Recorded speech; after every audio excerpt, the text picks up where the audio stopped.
तो क्या आपकी भी चिकन करी पकते ही ड्राई हो जाती है या उसमें दावतों वाला टेस्ट ही नहीं आता? आज आप लोगों के साथ शेयर कर रही हूँ मैं एक ऐसी चिकन करी जो नाम की तरह वाकई बेमिसाल है। ना ही ज़्यादा मसाले ना क्रीम, सिर्फ सही तरीका और एक ख़ास स्टेप जो आपकी चिकन करी का टेस्ट बिल्कुल बदल देगा। ये चिकन का कोई आम सालन नहीं है, बल्कि एक ऐसी दावत वाली शाही अंदाज की करी है जिसमें चिकन होगी इतनी सॉफ्ट कि मुंह में जाते ही घुल जाए। तो अगर आप भी चाहते हैं कि खाने वाले पहला निवाला लेते ही पूछें कि इतनी लजीज करी कैसे बनी, तो वीडियो को एंड तक ज़रूर देखें, क्योंकि आज की बेमिसाल करी में छुपे हैं हर स्टेप में एक ऐसे खास राज जो आपकी करी को बिल्कुल रेस्टोरेंट जैसा बना देंगे। तो ये बेमिसाल चिकन करी बनाने के लिए यहाँ पर मैंने ली है एक होल चिकन जिसका वेट 1200 ग्राम है। मैंने चिकन को हड्डियों के साथ यूज़ किया है, आप लोग चाहें तो उसको बोनलेस के साथ भी यूज़ कर सकते हैं। चिकन को अच्छी तरह से वॉश और ड्राई कर लिया है। अब इसकी मैरिनेशन के लिए हाफ़ टी स्पून मैंने हल्दी का पाउडर डाला है। हाफ़ टी स्पून फ़िलहाल नमक ऐड कर रही हूँ। साथ ही इसमें शामिल कर रही हूँ मैं 1 टीस्पून कश्मीरी लाल मिर्च। ये तीखी नहीं होती, मगर इससे चिकन के पीसेस पे कलर अच्छा आएगा। तीनों चीज़ों को अच्छी तरह से मिक्स कर लेंगे ताकि हर पीस पर मसाला इवनली कोट हो जाए। यहीं से बेमिसाल चिकन करी का बेस तैयार होता है। मिक्सिंग यहाँ पर हो गई है और अब मैं इसको कवर करूँगी। कवर करके आपने 15 मिनट का रेस्ट इसको लाज़मी देना है। 15 मिनट के लिए आप इसको किचन काउंटर टॉप पर ही छोड़ें। अब इसका मसाला बनाने के लिए यहाँ पर मैंने लिया है 3/4 कप जितना कुकिंग ऑयल। मैरिनेटेड चिकन के पीसेस अब इस ऑयल में डाल देंगे और गैस का फ्लेम हाई करेंगे। मीडियम हाई फ्लेम पे चिकन को मैं यहाँ पर फ्राई कर रही हूँ। आहिस्ता आहिस्ता देखें, इस पे जो मसाला लगाया है ये सील होना शुरू हो जाएगा और अंदर तक जूसेस लॉक हो जाएंगे। हर साइड को 2 मिनट के लिए फ्राई करना है। जब एक साइड फ्राई हो जाए तो इसकी साइड को चेंज करेंगे और दूसरी साइड को भी 2 मिनट के लिए ही फ्राई कर लेंगे। अच्छा, मैं पीसेस को ज़्यादा चला नहीं रही हूँ, बस आराम से ही पलट रही हूँ, क्योंकि यहीं से ही ज़्यादातर फ्राई करने से चिकन हार्ड हो जाती है। जब ये चिकन ऊपर से अच्छा सा कलर ले ले और हल्की सी क्रस्ट बन जाए तो समझ लीजिए कि चिकन बिल्कुल परफेक्ट स्टेज पर है। बस चिकन के पीसेस को ऑयल में से निकालेंगे, निकाल कर आपने अलहदा से एक प्लेट में रखना है। अब उसी ऑयल में कुछ मसाले ऐड कर रही हूँ, जिसमें 1 टीस्पून है साबित काली मिर्चें, 1 बादियान का फूल है, इसके अलावा 4 सब्ज़ इलायचियाँ हैं, 6 से 8 लौंगे हैं, यहाँ पे मैंने एक बड़ी दालचीनी का इस्तेमाल किया है, 1 तेज़ पत्ता है, सूखी लाल मिर्चें हैं 4 से 5, इसके अलावा 2 काली वाली इलायचियों का भी मैंने इस्तेमाल किया है। अब इन मसालों को ऑयल में कुछ देर के लिए फ्राई करेंगे। ध्यान रखिएगा इनको ओवरकुक नहीं करना है, सिर्फ एक अच्छी सी खुशबू आ जाए जब तक फ्राई करना है। 4 मीडियम साइज़ की प्याज को मैंने चॉप कर कर इसमें ऐड कर दिया है। आप लोग चाहें तो बारीक स्लाइसेस में भी इसको कट कर सकते हैं। अब प्याज को भी इन मसालों के साथ फ्राई करेंगे और एक चीज़ का ध्यान ये रखना है कि प्याज को यहाँ पर आपने कोई डार्क ब्राउन कलर नहीं देना। बस इतना ही इसको आपने फ्राई करना है कि प्याज सॉफ्ट हो जाए और एक हल्का सा गोल्डन कलर इसके ऊपर आ जाए। इस स्टेज पर मैं इसमें 1 टेबल स्पून अदरक लहसुन का पेस्ट ऐड कर दूंगी और अच्छी तरह से इसको भी भून लेंगे ताकि जो इसका रॉ फ्लेवर है वो ख़त्म हो जाए। इसी स्टेज पे करी का असली टेस्ट डेवलप होता है, क्योंकि खड़े मसाले प्याज मिलकर वो दावत वाली खुशबू पैदा कर देते हैं जो बेमिसाल चिकन करी की पहचान होती है। 4 मीडियम साइज़ के टमाटरों का मैंने पेस्ट ऐड किया है। आप लोग चाहें तो छोटे छोटे क्यूब्स में कट कर कर भी ऐड कर सकते हैं, लेकिन क्या है, अगर आप पेस्ट ऐड करेंगे तो करी का टेक्सचर बिल्कुल स्मूथ आएगा।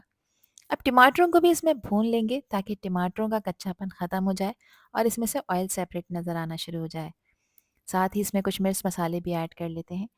तो सबसे पहले मैं इसमें हाफ़ टी स्पून हल्दी का पाउडर ऐड कर रही हूँ। ध्यान रखिएगा हल्दी चिकन पे भी लगाई थी। अब इसमें शामिल कर रही हूँ मैं 1.5 टेबल स्पून लाल मिर्चों का पाउडर। मिर्चों की क्वांटिटी आप अपने टेस्ट के हिसाब से कम ज़्यादा कर सकते हैं। 1 टेबल स्पून मैंने इसमें क्रश हुआ हुआ धनिया डाला है। 1 टीस्पून इसमें ज़ीरा पाउडर शामिल करेंगे।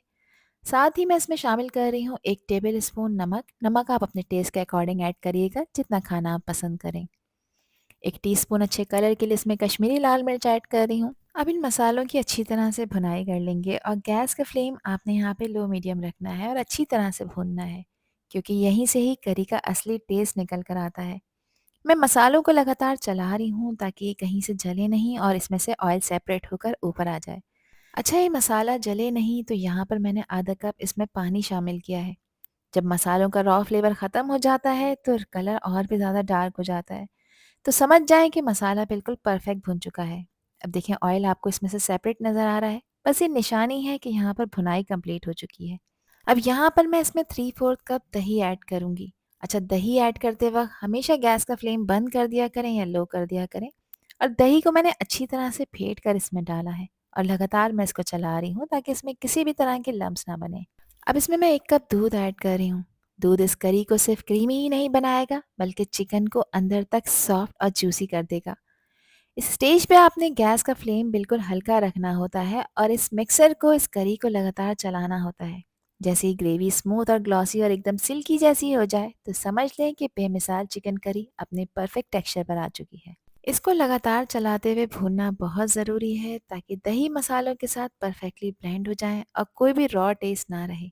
जैसे ही ग्रेवी भुनती है, इसका कलर और भी ज़्यादा गहरा हो जाता है और ऑयल इसमें से सेपरेट नज़र आना शुरू हो जाता है। और अब मैं इस ग्रेवी में फ्राई हुए हुए चिकन के पीसेस ऐड कर रही हूँ। चिकन ऐड करते ही गैस का फ्लेम आपने मीडियम रखना है और अब हल्के हाथ से मिक्स करते हुए लगातार हर पीस को ग्रेवी के साथ अच्छी तरह से कोट करना है। क्योंकि चिकन पहले ही हल्की सी फ्राई हो चुकी है, इसलिए अब ये ग्रेवी के अंदर जाकर और भी ज़्यादा सॉफ्ट, जूसी और फ्लेवरफुल हो जाएगी। इसी स्टेज पे चिकन मसालों का टेस्ट अपने अंदर तक एब्जॉर्ब कर लेती है, जिससे बेमिसाल चिकन करी का हर निवाला बैलेंस और दावत जैसा बन जाता है। अभी ये चिकन कच्ची है, इसको गलाना है, तो इसके लिए यहाँ पर मैंने इसमें 1 ग्लास पानी ऐड किया है। पानी आपने उतना ही ऐड करना है जितनी कंसिस्टेंसी आप ग्रेवी की रखना चाहते हैं। इसको कवर करेंगे, कवर करके गैस का फ्लेम लो करेंगे। लो फ्लेम पे 15 से 20 मिनट तक आपने इस चिकन को पकाकर तैयार करना है ताकि ये प्रॉपर टेंडर हो जाए। चिकन को यहाँ पर पकते हुए 20 मिनट हो चुके हैं और चिकन यहाँ पर अच्छी तरह से गल चुकी है। जैसे ही आप इसको चेक करेंगे स्पून से या हाथ से, तो ये आसानी से टूट जाएगी क्योंकि ये अंदर से बिल्कुल सॉफ्ट और जूसी हो गई है। ग्रेवी भी चिकन के साथ परफेक्टली ब्लेंड हो चुकी है और मसालों का टेस्ट अंदर तक एब्जॉर्ब हो गया है। इस स्टेज पे करी का कलर और टेक्सचर, खुशबू तीनों ही बैलेंस होते हैं। अब अच्छे फ्लेवर के लिए इसमें 1 टेबल स्पून मैं लेमन जूस ऐड कर रही हूँ। अच्छी खुशबू के लिए इसमें 3 से 4 हरी मिर्चें इसमें ऐड कर देंगे और साथ ही इस पे स्प्रिंकल कर रही हूँ मैं बारीक कटा हुआ हरा धनिया, जो कि इस ग्रेवी को एक टेम्पटिंग लुक देगा और इसके फ्लेवर और टेस्ट को भी इन्हेंस करेगा। और ये वो मोमेंट होता है जहाँ समझ आ जाता है कि बेमिसाल चिकन करी अब बिल्कुल रेडी टू सर्व है। एक खूबसूरत से बाउल में मज़ेदार गरम-गरम इस बेमिसाल चिकन करी को सर्व कर लेते हैं, जिसको एंजॉय कर सकते हैं आप रोटी, नान और चावलों के साथ। यहाँ पे आप इसकी लुक चेक करें। ग्रेवी कितनी थिक, स्मूथ है और शाइनी है। चिकन बिल्कुल सॉफ्ट हो चुकी है और हर निवाला मसाले और दूध के रिच टेस्ट से भरा हुआ है। खुशबू बता रही है कि ये कोई आम करी नहीं है, बल्कि ख़ास दावत वाली रेसिपी है। तो फिर रेसिपी ट्राई करें और मुझसे शेयर करें अपना फीडबैक कि आप लोगों ने कैसा सालन बनाया। आई होप कि रेसिपी और वीडियो आप लोगों को पसंद आई होगी। पसंद आई हो तो कमेंट सेक्शन में अपना प्यारा सा फीडबैक मुझे लाज़मी शेयर करिएगा। और चैनल पर न्यू हैं तो चैनल को भी ज़रूर सब्सक्राइब कर दीजिएगा। आपसे फिर मिलूँगी इंशाल्लाह एक न्यू वीडियो में एक न्यू रेसिपी के साथ। जब तक हादिया को दीजिए इजाज़त। अल्लाह हाफ़िज़, अल्लाह निगहबान।